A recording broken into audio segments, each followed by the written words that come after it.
Good evening. It's 6 p.m. It's Saturday, the 26th of October, and welcome to our Saturday evening news programme coming live from the heart of Wyke, Regis. And in the news this week, Dorset County Hospital's charity's emergency and critical care appeal has received a major boost following the announcement that the total fundraising figure from the Dorset Sunflower Trail this summer. The Hoskins family of Maiden Castle Farm visited the hospital to celebrate the success of the many and varied events that took place in relation to this year's trail and to reveal the final amount raised. And the total was £16,300 donated this year by Hazel and her family, which will go towards the charity's emergency and critical care appeal. This also brings the amount raised by the Dorset Sunflower Trail for Dorset County Hospital to an amazing £63,000. Hazel said, we were determined to smash through the £50,000 mark this year for the total we've been able to donate to Dorset County Hospital through our sunflower events to date. We want to thank everyone who came to visit the Dorset Sunflower Trail and also everyone who took part in the associated events. We love having the public come to see what we're doing on the farm. It's our way of giving something back for the incredible care our families received from Dorset County Hospital over the years. In total, over 11,000 people visited the Dorset Sunflower Trail this summer, joining in events such as the Sundowner Evening, Storytime and Pilates. In addition, money was raised by Art in Poundbury and a number of local businesses in and around Dorchester, as well as through initiatives managed by Dorchester Town Council. If you want to find out more about Dorset County Hospital's emergency and critical care appeal, you can visit the special DCH charity website at www.dchcharity.org.uk. That's www.dchcharity.org.uk. Dorset Council have said that thousands of people who are over state pension age are missing out on financial support that could mean they are £75 a week better off. Pension credit is extra financial help to assist with living costs if you are of state pension age, that's 66 plus years, and on low income. It can help with general housing costs and bills and give you extra support that you are entitled to. It is separate from the state pension, which means that you could still be entitled to pension credit even if you have other income or savings or own your own home, if you fall within the criteria. Now, it's easy to check whether you are eligible and to make a claim, and you can do this online at a special government website, www.gov.uk/pension-credit, or you can call the Pension Credit Claims line. That's 0800 991234. So just to remind you, if you wish to claim, you can call the claim line 0800 999 1234 or www.gov.uk/pension-credit. Now, if you need extra help in applying, you can do this via one of the local organisations such as Citizens Advice or Age UK. That's if you need help with the application process, and you can make contact with them through the Dorset Advice line, and that's on 0800 144 8848. That's 0800 144 8848. Now, the latest update from Nature's Calendar, which is the Woodland Trust's citizen science project, suggests that there have been knock-on effects of heavy rainfall earlier this year. The effects of a wet spring may have extended from bees and butterflies to birds, with data suggesting that fruits are scarcer than usual. After 2023's bumper, hawthorn berry crop numbers have dropped significantly this year, and the hedgerows are looking much less inviting for hungry wildlife. According to Nature's Calendar data, hawthorn berries have now hit their lowest numbers, as have elderberries, which are scoring just 2.8 on the fruit scale, comfortably below their annual average of 3.66. Other species such as ash, ivy and oak are also showing their lowest fruit scores since current records began in 2001. Judith Garforth, who's the Citizen Science Officer for Nature Calendar, said the low fruit yield comes after downpours earlier in the year, which may have damaged those early blooms, some of which may have opened early, coaxed out by the warm temperatures. It's also been widely noted as a bad year for pollinators, which would also have been impacted by the rain and which in turn could have contributed to the low fruit yield we are now seeing. Spring 2024 was notably warm and then wet, with the warmest recorded February since 1779, followed by the 6th wettest April on record since 1836. So obviously those combinations have affected the yields of many fruiting trees and plants. Now, members of Dorchester's Joint Heritage Committee gathered recently to see the unveiling by the Mayor, Councillor Robin Potter, of 2 new heritage information panels in Dorchester, celebrating different aspects of the town's rich history. At Fordington Mill, the Mayor revealed a new heritage information panel which told of the history of the building and the Mill Street area. The mill was converted many years ago into residential units and is managed by the Mill Street Housing Society. The members of the Dorchester Joint Heritage Committee then walked up to the King's Arms on High East Street for the unveiling by the Mayor of an information panel about the history of this important building, which featured in Thomas Hardy's Mayor of Casterbridge. The King's Arms is owned by the hotel chain Stay Original, and its managing director, Rob Graceman, were there. At both locations, the Heritage Committee were joined by the Dorchester Town Crier, Mr. Anthony Harrison, who performed a cry to celebrate the history of the area. Now, last week, on the 16th of October, a counterfeit vinyl record seller was ordered to pay further compensation when undisclosed assets were discovered following a new investigation. Following a previous Dorset Trading Standards investigation in 2020 into a business selling counterfeit vinyl records worldwide, Richard Hutter, trading as Vinyl Groove, pleaded guilty to 14 offences under the Trademarks Act 1994 and the Copyright and Designs and Patents Act 1988 and the Proceeds of Crime Act 2002. Mr. Hutter was finally sentenced in Bournemouth in April 2023, where the court heard that he had benefited from his crimes to the tune of £1.2 million. He had to produce details of his assets, and the court ordered that he repay just over £373,000 within 3 months or face a 3-month jail term. Under the terms of the counterfeit confiscation order, the remaining £900,000 would have to be paid by Mr. Hutter if any further assets were identified in future. In July 2023, Mr. Hutter completed paying his confiscation, but Trading Standards noticed a discrepancy in the payments that led to them to believe that he may have further undisclosed assets. As a result, Dorset Council's accredited financial investigator began a new confiscation investigation. This investigation found that Mr. Hutter had assets of £229,000 that were not declared at the previous hearing.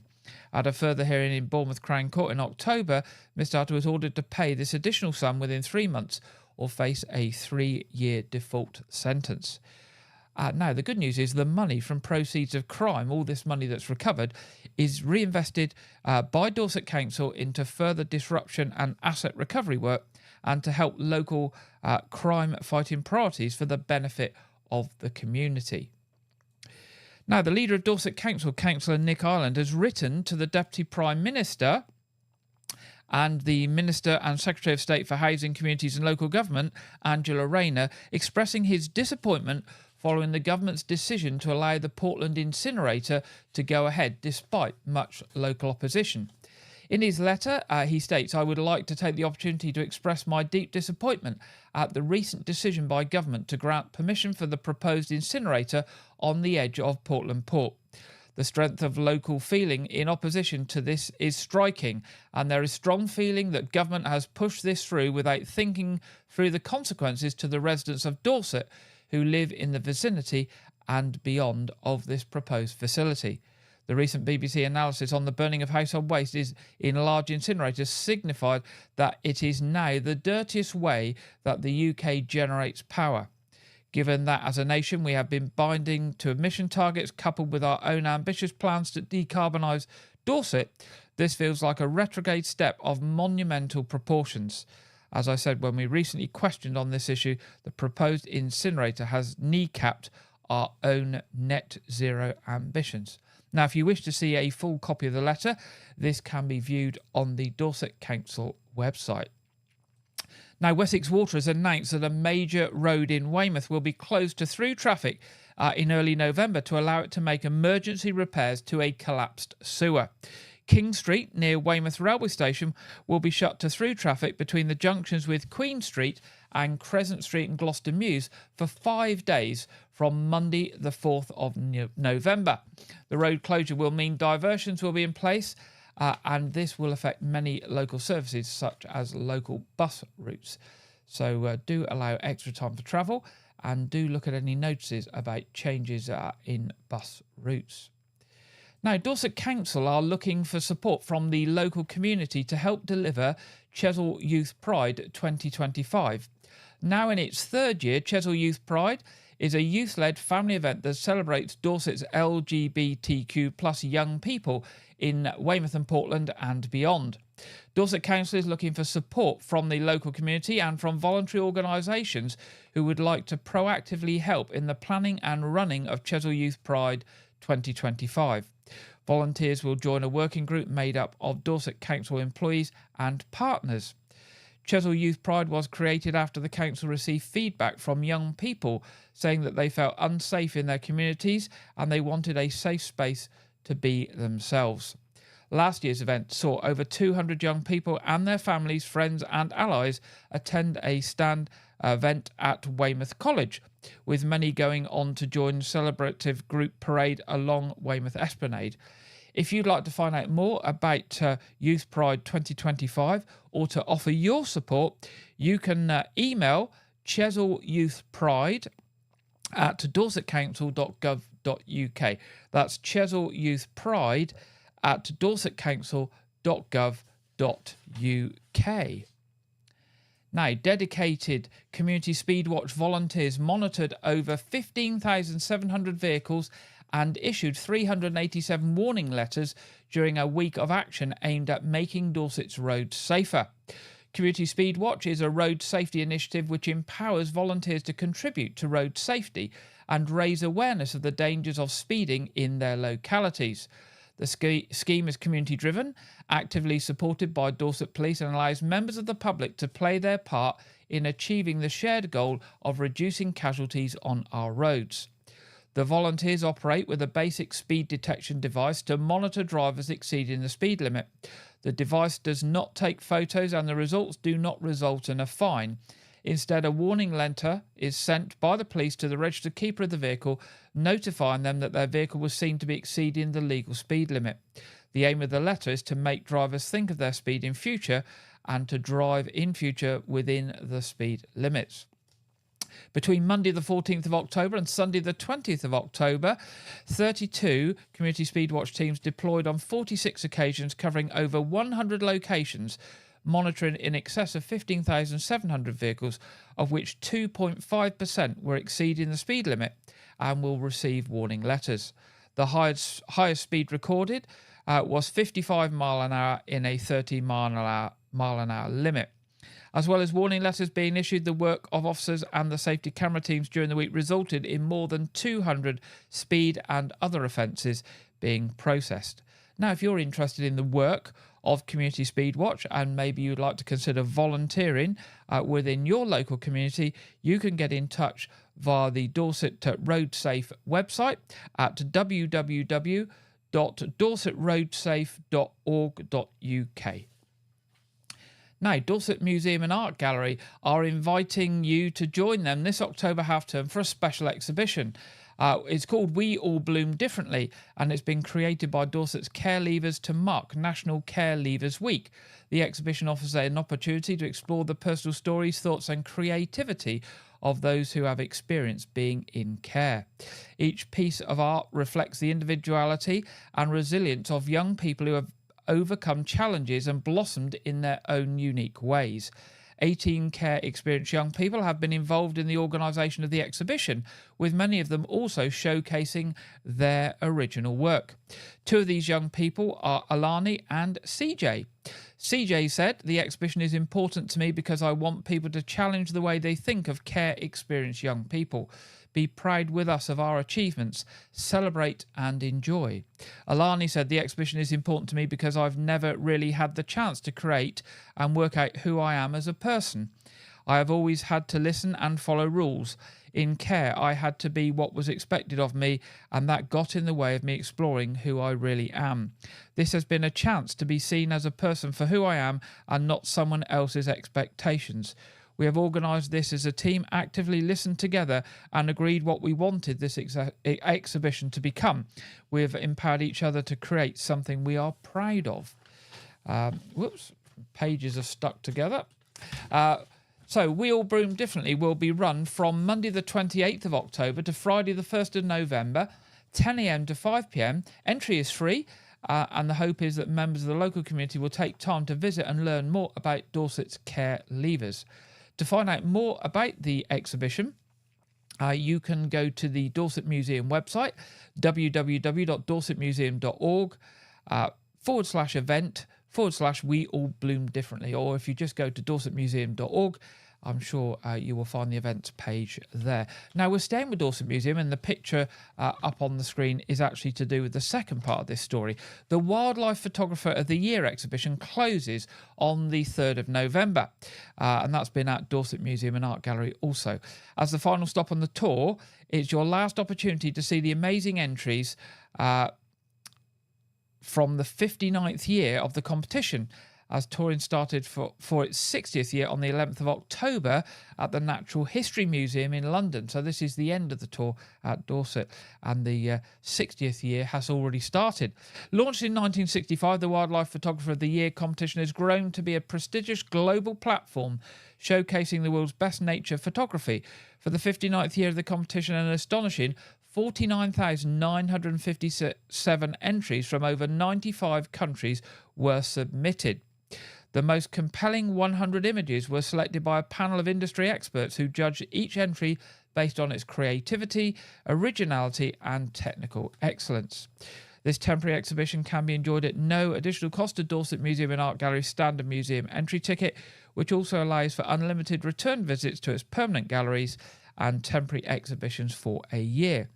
Members and valid unlimited ticket holders can visit the exhibition free of charge. So 2 things there at Dorset Museum and Art Gallery this week. Now, on Sunday the 10th of November, the Mayor of Weymouth, Councillor John Norrell, will be joined by his chaplain Neil Biles, veterans, councillors, including the Armed Forces Covenant Champion and members of the Armed Forces, for a service of remembrance. The service will be at the Cenotaph on Weymouth Promenade from 10:55 on Remembrance Sunday, and members of the public are also invited to attend to come together to remember the service and sacrifice of all those who defend our freedoms and protect our way of life. At 11 a.m, members of the Node Fort Garrison will fire the first cannon from the beach, signalling the start of the 2-minute silence, followed by a second at 11:02 to mark the end. There will be wreath-laying service at the Cenotaph, followed by a parade along the esplanade to the US War Memorials, where a further short wreath-laying ceremony will also take place. Mayor of Weymouth, Councillor John Norrell, said, "I will join representatives from our armed forces for a service of remembrance at the Weymouth Cenotaph on the esplanade, where I will lay a wreath on behalf of the town. The poignant service on Remembrance Sunday is usually very well attended due to Weymouth's rich military history. Anyone who would like to join us should gather at the Cenotaph in good time for the service at 11 a.m. Now, a few bits of organisational stuff to do with that. On the day, there'll be free parking in the Dorset Council-operated car parks at the Swannery, Melcombe Regis or Park Street, so you can attend that event without paying. There will be parking prohibitions on the seafront, of course, because there will be the service and the parade, so do look out for warning signs, and there will be traffic diversions in place during the morning of Remembrance Sunday from 10 a.m. to approximately 12 p.m. And if you're in Weymouth Town, just be wary of those cannon firings at 11 o'clock and 11:02, so you don't jump, or anybody that doesn't particularly like loud noises is aware and can stay away from the seafront, because I am told they are loud. There we go. Now, finally, in the news headlines tonight, this weekend marks the transition into winter as the clocks go back. So tomorrow morning we get an extra hour in bed, as the time will leap back by an hour at 2 a.m. Unfortunately, if you work nights, you'll have to work the extra hour, But on the plus side, if you're on night shifts when the clocks go forward next spring, on Sunday, March the 30th, you'll have 1 hour fewer to work.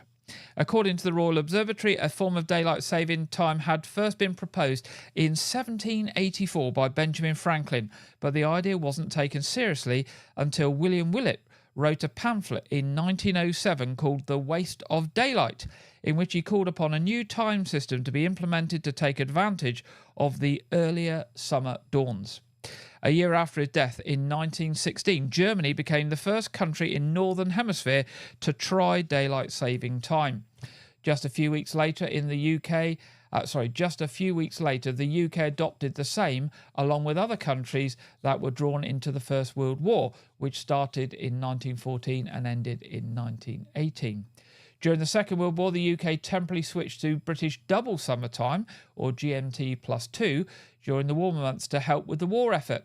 And between 1941 and 1945, the spring clocks would move forward 2 hours ahead of GMT to extend daylight hours into the evening, which helped save on fuel for lighting homes, shops, factories and offices during the day. During autumn, when the clocks went back, time reverted to GMT plus 1 to increase productivity. It ended when World War II was over, but briefly reappeared in the summer of 1947 because of severe fuel shortages. Since 1916, the clocks have gone back every autumn, except for a 3-year experiment between 1968 and 1971. Then the time stayed on British summertime, given the grand name of given the grand title of British Standard Time, to see if there were any advantages to extend daylight saving the whole year round. Of course, not everybody likes daylight saving time, but the arguments for it are that it reduces road traffic accidents, encourages people to exercise outdoors while it's light, reduces energy usage, and it's better for the environment. And that people get the opportunity to enjoy longer evenings, which boosts the leisure, tourism and hospitality sectors. Of course, whatever your views are, don't forget before you go to bed tonight to put your clocks back 1 hour. Now that's the end of the headlines in tonight's news.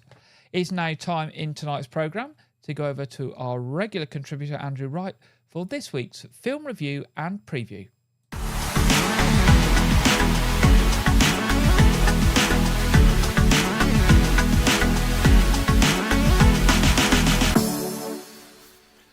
Welcome to White Regis TV film review and preview. I'm Andrew Wright. This weekend, Venom: The Last Dance releases in cinemas. The film is the sequel to 2021's Venom: Let There Be Carnage, and is the third and final film in the Venom trilogy. The film stars Tom Hardy as Eddie Brock, an investigative journalist who is the host of the alien symbiote Venom, which gives him superhuman abilities. This film revolves around Eddie and Venom going on the run across America when they are hunted by both of their worlds, so by the American government and by the creator of the symbiotes, Null, played by Andy Serkis. The film also deals with the fact that Tom Hardy crossed over to the MCU at the end of the last film. So, if you may remember from the end of Venom: Let There Be Carnage, there was a post-credit scene where Tom Hardy warped to Earth 616, where he saw a news report of Peter Parker's being unveiled as Spider-Man, and he appeared in Spider-Man: No Way Home, where he came back to his world. The film has received mixed to negative reviews so far from critics, so similar to the previous films in the trilogy. But the films are popular with fans, including me, because I really like the first two Venom films, so the critics' opinions don't really play a factor here. Venom: The Last Dance is in cinemas this weekend. This week, the fantasy comedy film Harold and the Purple Crayon was released on home video. The film is it's a sequel to the 1955 book of the same name, and stars Zachary Levi as Harold, a man who has a purple crayon which makes whatever he draws come to life, with the film revolving around Harold from the book growing up in the book, and then he draws himself out of the book and into the real world, only for him to have a lot to learn about the real world. The real world's not such a nice place as he thought it was. The film was a box office bomb and failed with critics. From what I've seen, it largely seems to have connected with wider audiences. The audiences that seen it liked it. But it still failed. I watched the film for the first time this week, and I thought Zachary Levi gave a very weak performance, and it just was very similar to his role in Shazam, but he couldn't bring any weight to this film, and during the film's emotional scenes, I just felt like Zachary Levi, what he was doing was not right for the part, and I thought that the film in general it's a good idea. We've seen it done before, but it's a good idea. But the film is generally too childish and infantile for its core PG-rated audiences. So I gave the film 2.5 stars out of 5. That's all I have for this week. Be sure to check back next week, where I'll be talking about the home video releases of Despicable Me 4 and Late Night with the Devil. I've seen both of those, so I don't need to wait for whatever's going on with the Blu-rays. So, now back to Gary in the studio. Thank you very much, Andrew. We'll be back with Andrew next Saturday as usual. It's now time in the programme to go to the Met Office for the Saturday evening forecast.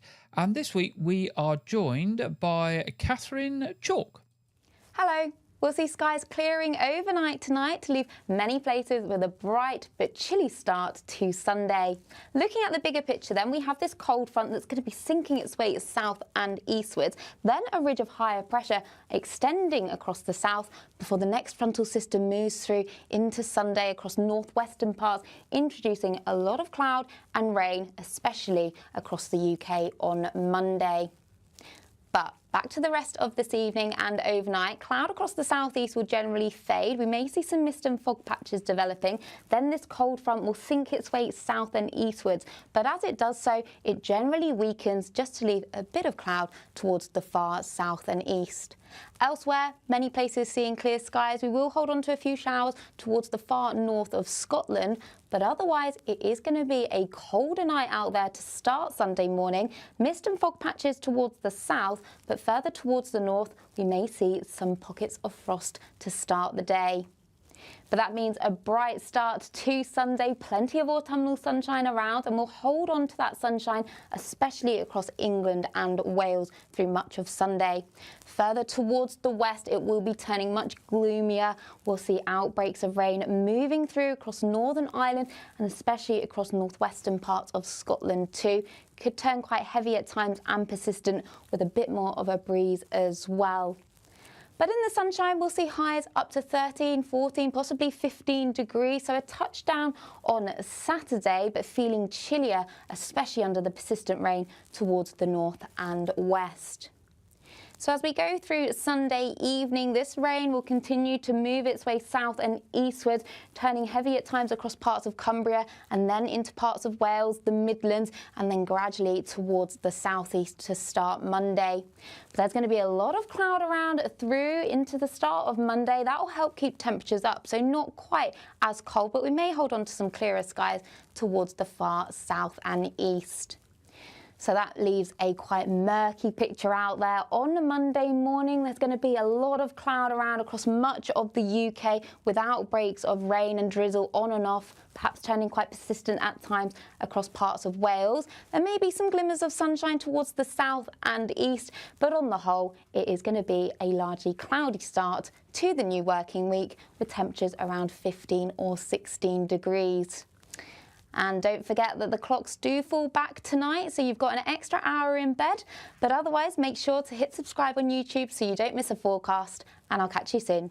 Bye-bye. Thank you very much, Catherine, for the Saturday evening and weekend forecast. And looking at what's in store for the week ahead, Obviously, we've got changeable weather over parts of tomorrow and Monday morning, but still remaining fairly mild down here on the south coast, and some sunny spells, and perhaps drier and mild the rest of the week. There we go. Not looking too bad. Obviously, chance of some rain tomorrow night and first thing Monday morning. Now, looking at the what's on, we have got coming up at Weymouth Pavilion, 27th of October, that's tomorrow, Buddy Holly and the Cricketers. 31st of October, Steve Backshall's Ocean. 20th of November, Fairy Tale of New York. 8th of November, Gareth Malone, Sing Along Gareth. I think that's a bit of a participation event there, so that sounds good. 9th of November, Ben Elton, Authentic Stupidity. And the 13th of November to the 16th of November, Wyke presents Our House, the Madness Musical. Now, I'm sure that's going to be really, really good. Now, more information on all the other shows and to book tickets for the ones I've told you about and anything else happening at Weymouth Pavilion, the best way is to go along to their website, weymouthpavilion.com. Now, Remembrance installation at the Nose Fort is coming up on Saturday, the 9th of November, 10:30 to 4 p.m. They're building on the previous efforts they've done of building a cascade of poppies. This year, all made from recycled bottles. Some of the poppies have been named in honour of loved ones, and the unveiling of that installation will be followed by a remembrance service held on Saturday the 9th of November. So keep an eye on their website for more information at nothefort.org.uk. We've been mentioning throughout the summer the Abbotsbury and Portersham, the fact that they're celebrating their millennium this year from a charter granted in 1024 by King Canute. Now, there are events that have been run all through the summer, and this weekend is their Scarecrow and Pumpkin event. So if you're going out round that way, have a look out for the scarecrows and pumpkins. Also, to let you know that Arts Reach have got an award-winning Canadian trio coming up. Award-winning folk musician Alison Lupton hails from the heart of rural Ontario, Canada, where her love for music took root. Alison has gone on to win multiple Canadian Folk Music Award nominations, including Traditional Singer of the Year, and for this special tour will be joined by Canadian US Grand National Fiddle champion Shane Cook. So there we go. And they're going to provide a glorious mix of beautiful songs and storytelling, electrifying fiddle tunes and dazzling step dance, united by a warm and frequently humorous stage presence, it says. Now, they are going to be in Blandford on the 7th of November, in Woodlands on the 8th of November, and Powerstock on the 9th of November. And if you want to find anything out about those, just go to Arts Reach website, just search for Arts Reach in Google, and then you will find their website and that and all the other shows that are happening throughout Dorset. Also, to let you know about... No, that's gone. There's no point in letting you know about that. That was the exhibition about the Dorset coast and the storm of 1824 that I mentioned last week, but that was actually, I believe, on... there is another chance to see the exhibition on the 24th of November on Portland. It was this week at the Weymouth Library, but it's returning on the 24th of November on Portland. So I'll mention that again nearer the time. But that's about the Great Storm of 1824 that did a lot of damage locally.